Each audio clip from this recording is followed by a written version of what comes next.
If we've learned anything about Donald Trump, which it shouldn't have taken very long to learn, is that he doesn't care about any principle, including American democracy, or any person. He cares about nothing other than his own perceived self-interest. Longtime sports media figure Bob Costas breaks down to a T the 45th president of the United States of America, a grifter who will do anything to empower himself at all costs. His latest venture, an unsurprising one considering his history: sports.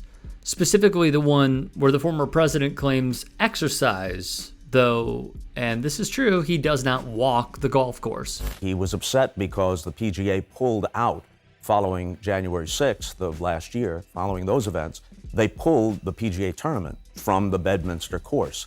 So this is an element of grievance on his part because, as we all know, he is, after all, the most persecuted man in American history, and he's qualified to say that because he's a scholar of history. A bit of sarcasm there, of course. It's completely accurate, however. What he left out was this. Despite the PGA pulling their 2022 championship from Bedminster because, you know. The deadly siege on Capitol Hill, a stark reminder of President Trump's rhetoric. We're going to walk down to the Capitol because you'll never take back our country with weakness.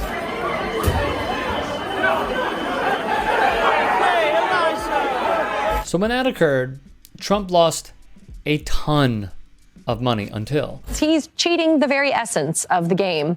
Unsurprisingly, he's teaming up with the Saudi-backed LIV Golf Tour. 2 LIV events will be hosted at Trump golf courses. And, lest we forget, this is a man who provided endless cover for Saudi Arabia. Take the murder of journalist Jamal Khashoggi. When the United Nations requested the FBI to investigate, Trump downplayed it and, per The Guardian, brushed it aside. When the CIA finally investigated and found Saudi Crown Prince Mohammed bin Salman ordered the killing, Trump dismissed the idea, saying there had already been so many investigations. He then did what authoritarians do: tried pivoting and changing the subject. When the CIA concluded that it was Saudi Arabia at the order of Mohammed bin Salman for this man to be dismembered and die. This is what happened next within the administration. The former president called the CIA's findings very premature.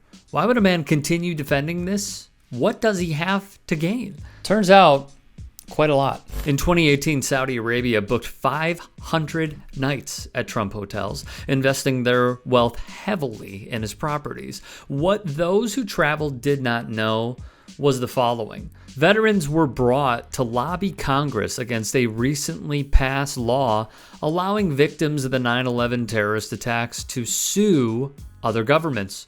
Put quite simply, it was a free trip to D.C., organized by the Saudis, to lobby against a bill the brutal regime opposed. The trip was lavish, recalled those attending, with way more money being put in than previous veteran trips. Henry Garcia, a Navy veteran from San Antonio, said, "Oh, we were just used to give Trump money." In essence, Saudi Arabia had an ally in Trump, and they funneled money using military veterans of the United States of America. NBC News also lists the top 11 favors Donald Trump and his administration have done for Saudi Arabia. The list could be longer, but one takeaway is this and only this: the Trump administration was and still is riddled with greed. None of these issues matter to them, and they were paid handsomely for not caring. NBC's Mark Caputo spotlighting this week just how this relationship between LIV Golf and the former president promises an infusion of unknown millions of dollars for Trump's golf empire. So when you see this, be angry, but remain unsurprised. When you see him tell the Wall Street Journal the controversy over the Saudis' killing of Khashoggi has totally died down, know this is a man who is bought and will do anything for $1. Bedminster, by the way, is roughly 1 hour from Ground Zero.